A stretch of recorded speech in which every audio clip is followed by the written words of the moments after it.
Assalamualaikum warahmatullahi wabarakatuh. Perkenalkan, nama saya Desi Nurung Majida dengan NIM 2348201106. Di video kali ini saya akan membahas materi mengenai sistem endokrin untuk memenuhi tugas mata kuliah patofisiologi manusia. Apa sih sistem endokrin itu? Jadi, sistem endokrin adalah suatu sistem dalam tubuh manusia yang terdiri dari sejumlah kelenjar penghasil zat yang dinamakan hormon.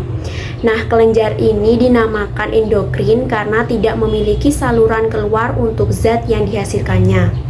Nah, untuk fungsi sistem endokrin sendiri yang pertama mempunyai fungsi sebagai respon terhadap stres dan cedera. Yang kedua sebagai pertumbuhan dan perkembangan.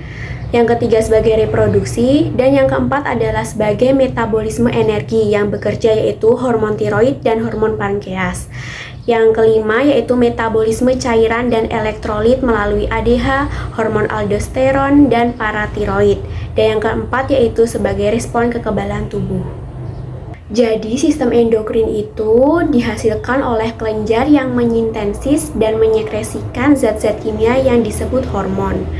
Nah, hormon tersebut dibawa dalam darah menuju jaringan sasaran tempat kerjanya.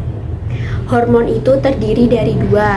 Yang pertama larut dalam lemak dan yang kedua larut dalam air. Yang larut dalam lemak itu terdiri dari steroid dan tironin.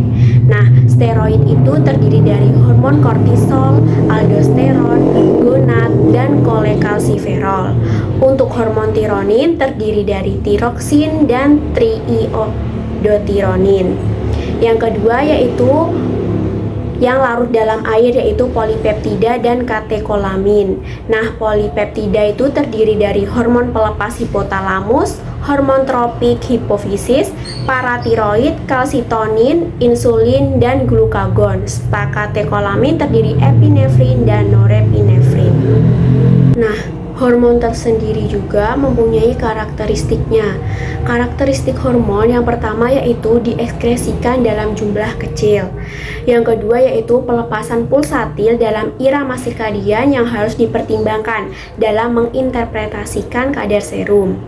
Yang ketiga yaitu bekerja dengan mengubah kecepatan respon fisiologis.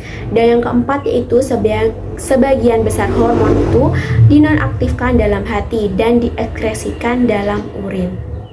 Selanjutnya yaitu macam-macam kelenjar endokrin. Yang pertama yaitu ada kelenjar hipofisis.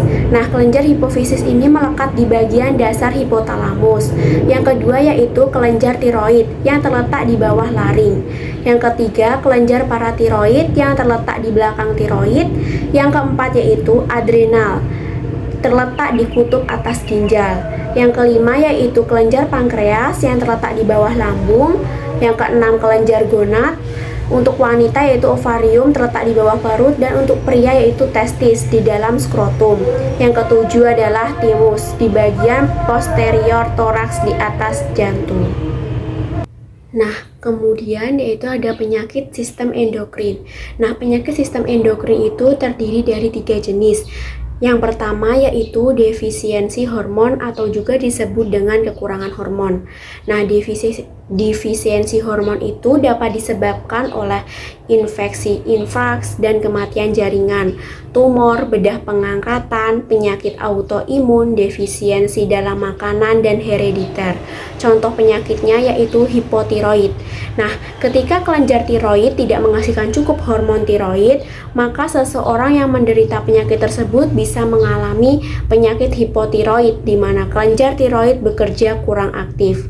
Nah, gejala hipotiroid itu yang umum dirasakan seperti kelelahan, sembelit, kulit kering, dan depresi. Kelenjar yang kurang aktif tadi dapat menyebabkan tumbuh kembang anak terlambat atau terhambat. Yang kedua yaitu ada kelebihan hormon. Contoh dari penyakit kelebihan hormon yaitu hipertiroid.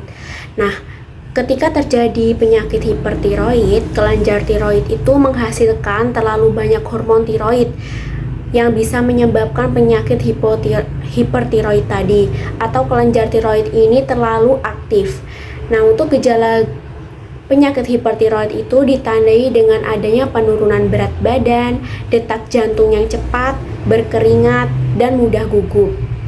Yang ketiga yaitu resistensi reseptor sel target hormon. Resistensi juga disebut dengan perlawanan atau penolakan terhadap reseptor hormon. Contoh penyakitnya yaitu diabetes. Nah, pankreas tersebut tidak menghasilkan insulin yang cukup atau tidak merespon insulin dengan baik. Akibatnya terjadi ketidakseimbangan antara efek insulin dan glukagon. Ketika tubuh tidak dapat merespon secara efektif terhadap insulin, karena efek ini, kadar glukosa tadi dalam darah menjadi lebih tinggi dari normalnya, sehingga menyebabkan penyakit diabetes.